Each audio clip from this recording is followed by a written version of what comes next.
I'm not going to use the microphone, but I think I'm going to be loud enough for everybody because I've got props. I've brought props for today. I have learned that TSA doesn't allow certain things on the airline.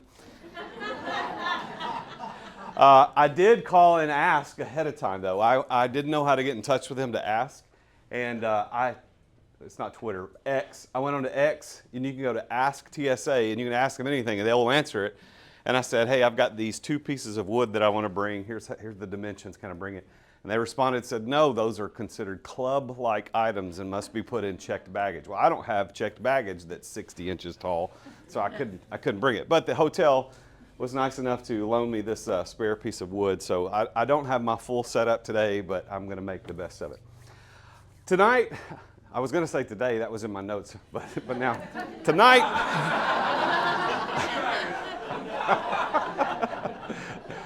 I want to talk about something that we all have been lied to about, and that is work-life balance. And I think that if we went around and polled everybody and said, do you believe in work-life balance, and is it something you're striving for? Everybody in the room would probably say yes. At least 80% of us say yes. And then if I said further, how many of you have achieved it? I think the number's even less than that. We haven't achieved it. But there's a reason you haven't achieved it. And I'm hopefully as we go through this tonight, we will discover why we haven't achieved it, a way to correct it, and then a way to achieve what it was supposed to achieve. So Andrew was an entrepreneur. He started a tech company. And when he started his company, he bought into what everybody told him was work hard, play hard.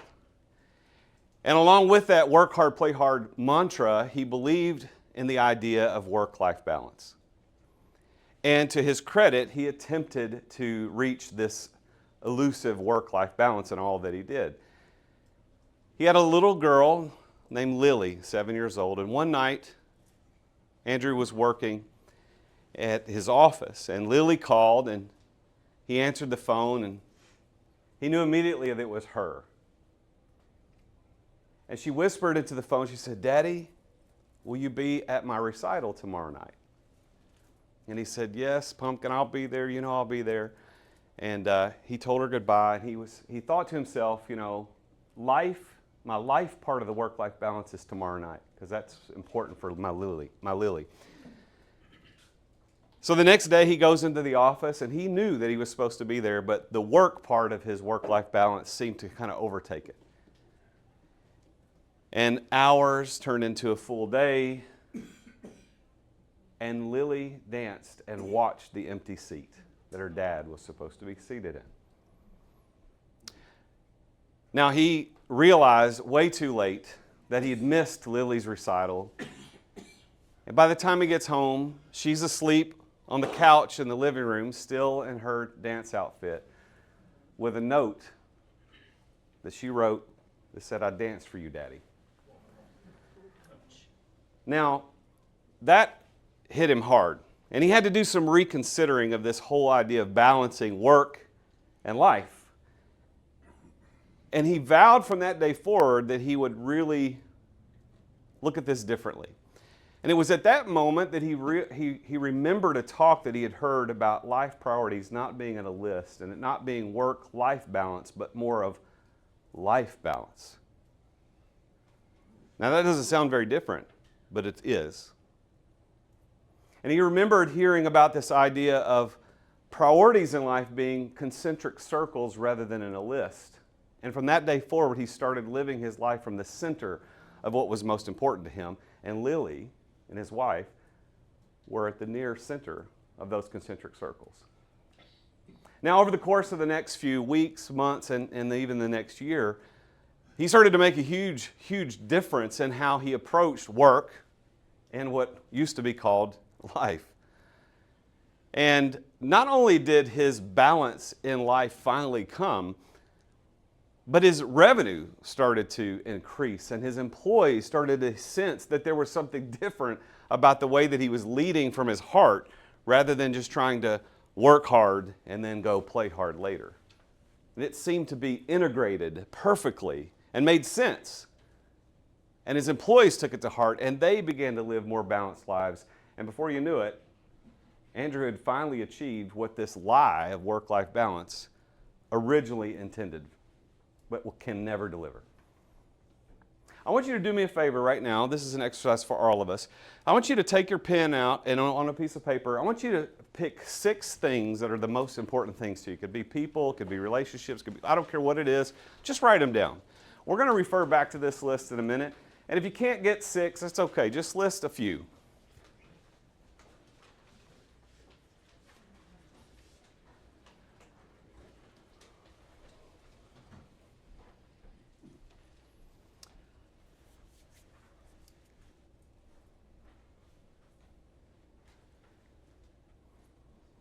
There are 2 reasons why I believe that work-life balance is a myth, and the reason that we can't achieve it is based on what I believe to be these 2 myths.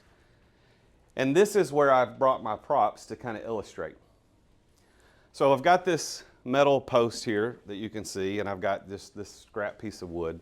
And I'm going to balance this scrap piece of wood on the metal post. And I have this block called work, and I have this block called life. And I realize now that I need to unbutton my jacket because it's not going to work. Got to reach out. So if we believe that work and life must be balanced, here's what we think it's going to look like. We think it's going to look like something like this. This is what Andrew was aiming for, this perfect balance of work and life.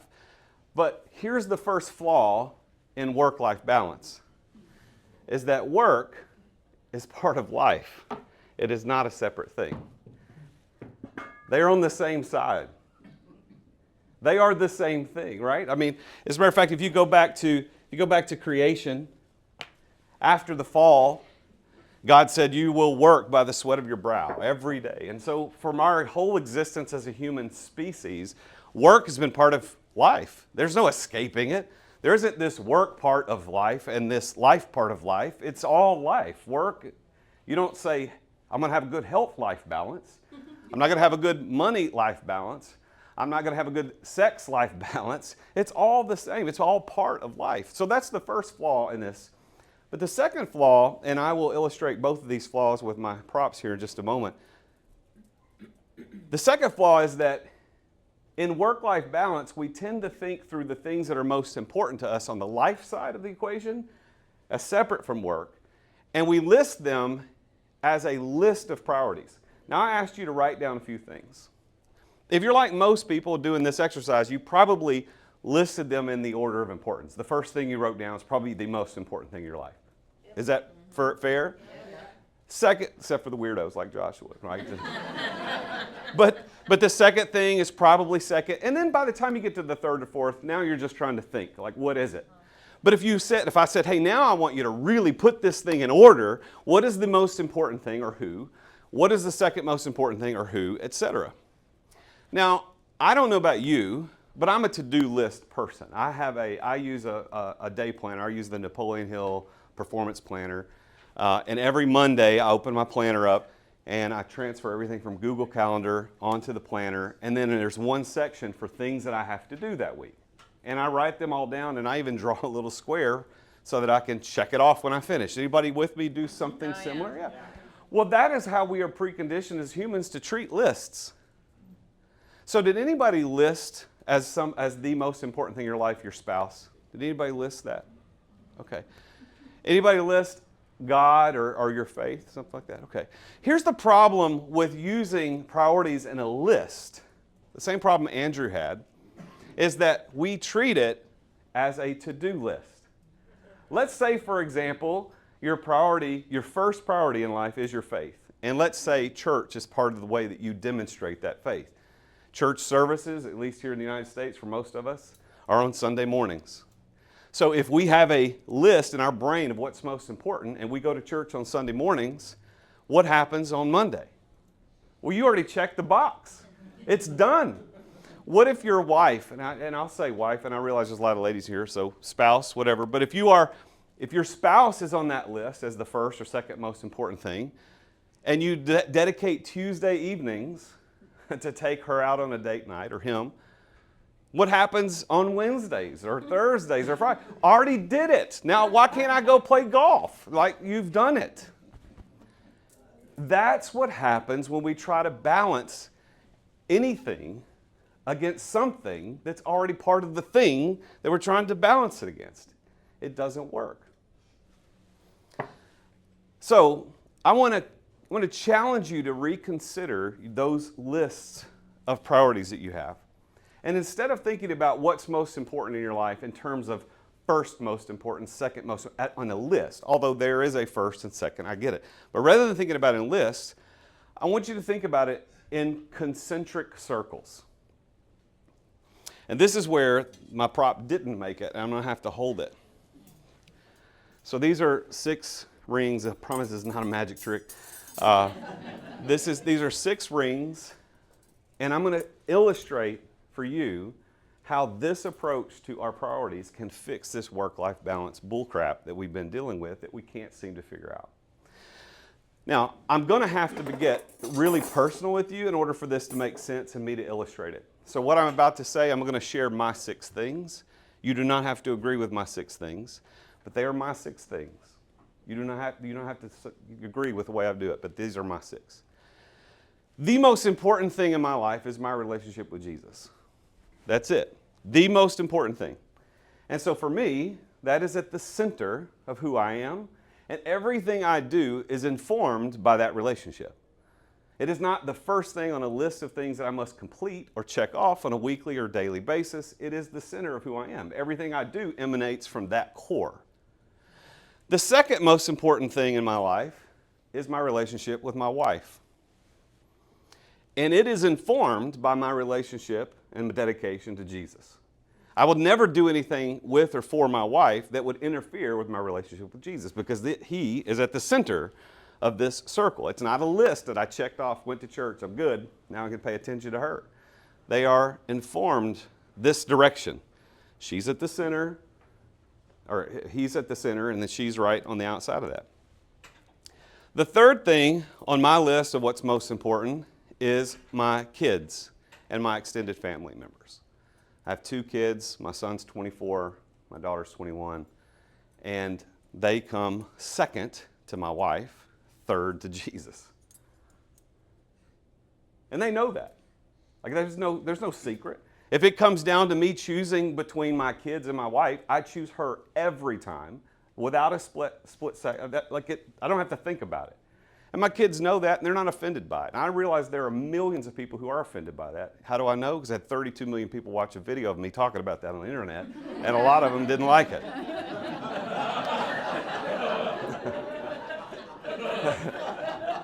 Dan talked about getting hate. I got hate.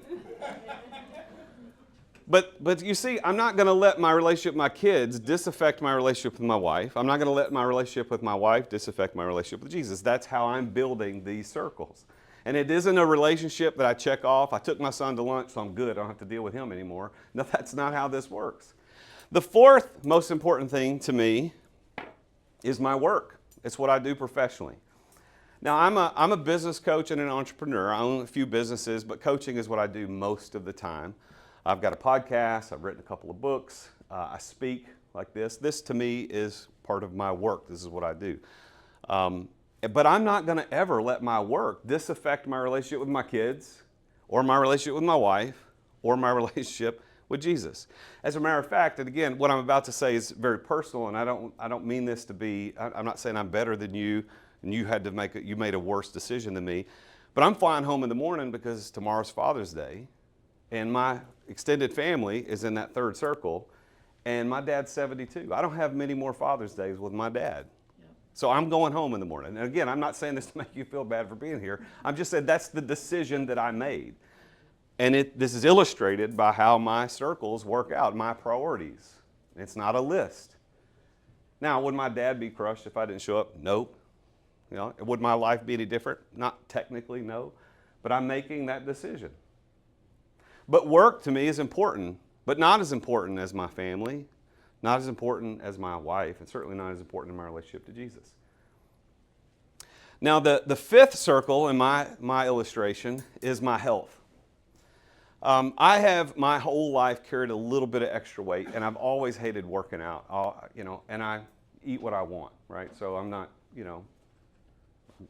I still do that. But I work out. Over the last 2.5 years, as I'm approaching 50, things come into perspective a little bit. So I started thinking, well, I probably ought to do something. So I work out, 4 or 5 days a week now. I pay attention to what I eat, but I still eat ice cream. Had some today, right? But health is really important to me, but not nearly as important as my work. So I'm not going to miss work function because I got to go work out. You laugh. There's people who do it all the time. I'm not going to miss a date night with my wife, or I'm not going to miss time with my wife just because I want to go work out. I'm not going to miss church services or doing something to exercise my faith because of my health. Right? I'm not going to do that. It's not going to work. The outer rings in these concentric circles do not disaffect the ones inside. You get my point? You see where this is going?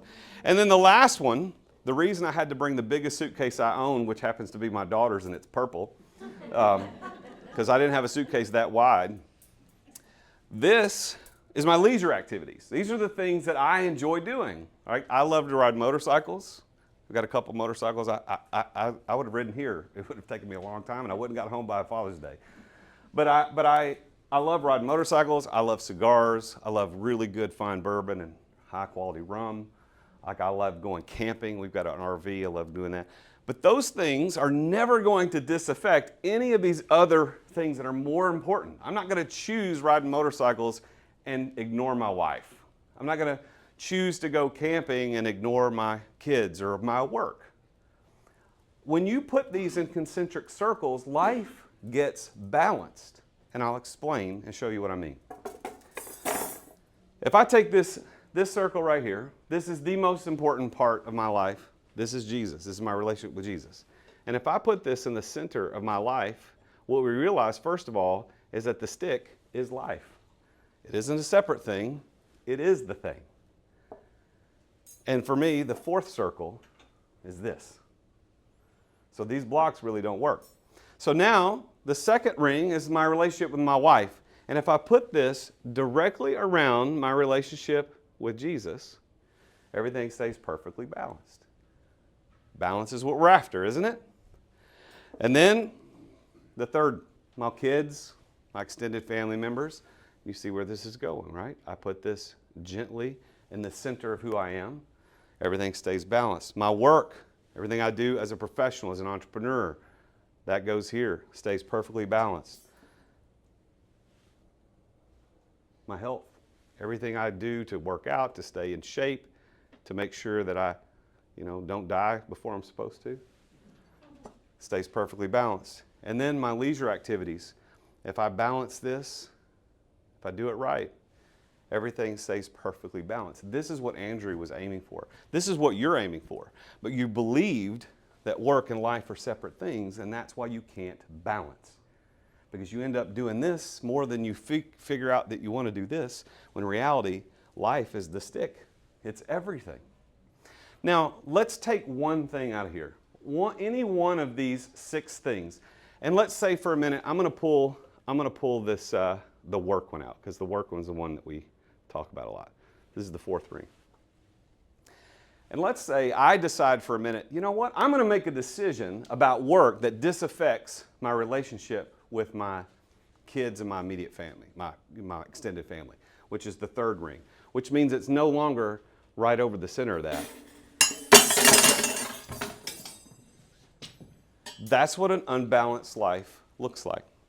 That's what happens when you allow things that you say are least important or less important to take over the things that are more important. If you want a balanced life, if you want to live what people are lying to you about, work-life balance, I challenge you to reconsider this whole idea of work-life balance. It's life balance. And stop thinking about things in terms of, this is priority number 1, I got to pay attention to that first. This is priority number 2, I pay attention. No, they all affect each other. Like my work, my health, my leisure activities, none of that can happen without my wife. None of that can happen without her being affected, right? I get up early every morning and I go spend 45 minutes to an hour either walking or riding my bicycle and then doing TRX. That's my morning. But if my wife says to me, hey, I need you to do something for me tomorrow morning, what am I going to do? It's an easy thing. I'm going to say no. No, I'm not going to say no. Just making sure you're still with me. I'm going to say, yeah, what do you need? And I'm not going to feel guilty that I didn't go work out because she's more important. Everything must flow from the center. So I'm not going to have you do it now because we have dinner to go to. But I want you to write, these 5 or 6 things that you thought about. Put them in circles. And what is in the center of who you are? And what is the center of everything, every decision, every venture you attempt to accomplish? What is going to be at the center of that? And then what's next, and what's next, and what's next? And if you're ever doing anything that will disaffect something inside, then you need to rearrange it, because that's not true. It's not true. Now, this is extremely important as we talk about the attempt to create generational wealth. Because as you attempt to create generational wealth, and we listen to things that we're being taught through Bellwether, and we listen to these laws, what can happen is that we can go home excited and on top of the world, and if your spouse isn't here, you go back and you're on fire and you just go do everything you can to get impact and to get out of obscurity. And the things and people that you say are more important than that somehow get disaffected. So I want you to reconsider that. It doesn't mean you have to change what you're aiming at, but it means you might have to change how you're pursuing it. And that's the difference. So these 6 circles that I've used to illustrate this, I hope will challenge you to reconsider. And I will really want you to think about this. Because without this, you're going to always struggle to find what you've been lied to as something called work-life balance. Yes, sir. I'm just curious, does your wife have a similar set of concentric circles, and have you ever dealt with circles being different? I don't know why Annie's laughing so hard. This is really, really funny to me. So, first, like A, there may be different categories, and B, they could be in a different order. Yeah, so the short answer to that, yeah, I mean, she's going to have, her circles are probably a little different than mine. But here's the thing. We are each other's first circle outside of Jesus. And we've known that for 29 years. And so there is no, that was actually the video that I was on a podcast and I said, hey, we don't say divorce. And that just blew up.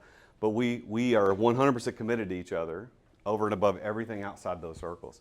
So is work more important to her than my work? Probably not. Like her work for her is further out from the center. Is health the same place? No, probably not. Does that make sense? Yeah. Yeah. Thank you for asking that question. Anybody else have questions? Yes, Sarah? Okay. So I've been a single mom, 25 years, kids center at the circles. Where does laundry and the lawn and all that stuff fit? Because it is not important to me, but it still has to get done.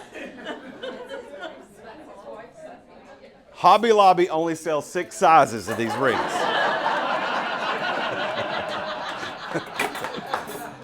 Well, that's up to you. Like, how important is that? Like, I do laundry every Sunday morning. So I only do mine. But my wife did mine for most of our marriage, and frankly, I just didn't like the way she did it. I said, "Look, I'm doing this from now on." So every morning I do 1 load. She hates to do whites and colors, but I do it all together, and I think I look all right. I do good. But here's the thing. I don't even consider that as one of my circles. It's just something I do because if I had to do anything else, I'm going to go do it. I don't even think about that. But that's me. That's the way I interpret it. And I don't know if that answers your question, but that's the way I see it. Yeah. All right. Yes, sir. Can I add something to that? Sure. When you ask that question, I have a circle. And the circle, I just use the word housekeeping. And in that circle is everything from mowing the lawn to laundry to all the rest of the crap. But it's just stuff that we all do. And so I have a circle called housekeeping. And for me, that's way out there. It's on the Yeah. It's like got a dotted line around it, right, Johnny? well, it's just out there. It's part of life that we all do, and it can get slid over to the side, so it makes things tilt a little. And then you gotta, like when I got a notice once upon a time from the homeowners association that my lawn was too long, and then they were gonna fine me. But other than that, it's just a thing, like you said, about what you do, and you just have to make a thing out of it, and I don't let it become a thing. It's a good point. Good point. Anybody else have a question? Jeff? Yeah, I'm just thinking from the perspective of somebody, I mean, we live in a country that there's not a lot of Christians. So from the perspective of somebody who's, say, an atheist or that type of thing, does this methodology still work if they don't have Jesus at the center? Yeah, it's still So how would that look? Well, so for me, that if we go back to the balancing act, okay. So if someone doesn't have faith in a creator, right? There is something that is at the center of who they are. And let's pretend for just a moment it's a significant other, it's a spouse. Because I would think that most people who are in a relationship, that would be what it is. Okay, well then that's the center, right? And then whatever you do, it just builds from there. So whatever's on this outside ring has to be built around it. It can't be built off center or it goes out of whack. For example, if you happen to be an atheist and your wife is at the center and somewhere in their health is important, or work, let's use work, work is important, but your work offsets your relationship with your spouse, it doesn't matter if you believe in Jesus or not, you're imbalanced. You're out of balance. Does that help? That helps. Thank you. All right. So how do you actually deal with the pressures of work? If it's like not your biggest priority, but it's the way that you're making your dimes at the time, and like let's say like family's more of a priority, but like the story that you use, how would they, I guess, rationally balance that? So I don't know this to be 100% true, but I'm gonna guess this is probably everybody's experience. There has never ever in the history of mankind been a work problem that was so important that you neglecting your family on a regular and consistent basis was worth it. Was worth it. Now, have I missed things with my kids from time to time because of work? Yeah, I think all of us have from time to time. But the reality is, am I balancing that out? Not work and life, but is it balanced? Like if my daughter, when she was in ballet as a young girl, like if I never showed up because I was always working, what does that tell her? Work is more important than me. Well, I would say that wouldn't be true, but she has the evidence to convict me in a court of law. Right? So I think you just have to balance it out. Now, you didn't ask this question, but I usually get this when I talk about this, is that do these circles have anything to do with the quantity of time that you put into any of the circles? And the answer to that is absolutely not. Absolutely not, because in reality, we work, most of us, 30 to 60 hours a week, depending on where we are in this whole scale of trying to create generational wealth. But we work more hours than we are actively spending time with other things. But I would say that because of my center circle, knowing how it informs everything that I do, there's not very many moments that pass without me considering Jesus for me. Like it informs everything I do. It's in the mornings, it's all day. I mean, I can sit over here and take notes while Dan's talking and something will come to mind and I'll think about, well, how do I apply that in the kingdom? Like these are things that I think about all the time. It affects everything. So the hours you spend in it, quantity doesn't necessarily indicate its priority. I used to work as a therapist, and I had a patient once, and he was in recovery for like 5 years. And the way that he sort of described it is he would use the word congruent, and he would say like his recovery was the main thing. Because if he lost his recovery, everything else was going out the window, right?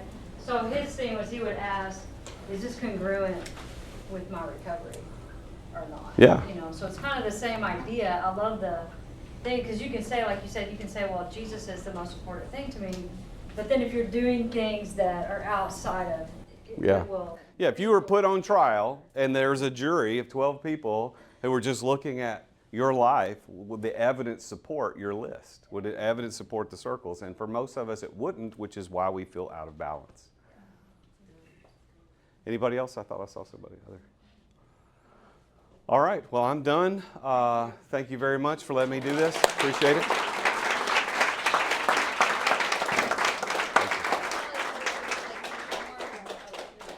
Hey there, I'm the Real Jason Duncan, and I want to say thank you for taking the time to watch that video. I have something for you if you're an entrepreneur, so listen to this.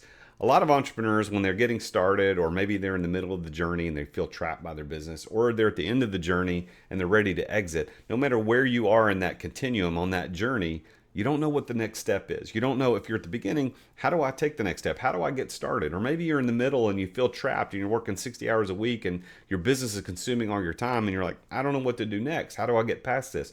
Or perhaps you're at the end and you're ready to exit, but you don't know what to do to get the business ready for sale. No matter where you are in that journey, this 10-question quiz I created called the Entrepreneurial Roadmap will show you exactly what you need to do to take the next step to get you where you want to go. It only takes 5 minutes. All you have to do is click the link in the description below, or you can go directly to therealjasonduncan.com/roadmap. I want you to take this because I want to help you get where you need to go. That's what I do as a business coach. In the meantime, here's a couple of videos I think you might like. Maybe it's this one right here you want to take a look at, or maybe it's this one right here. Until next time, I'm the Real Jason Duncan.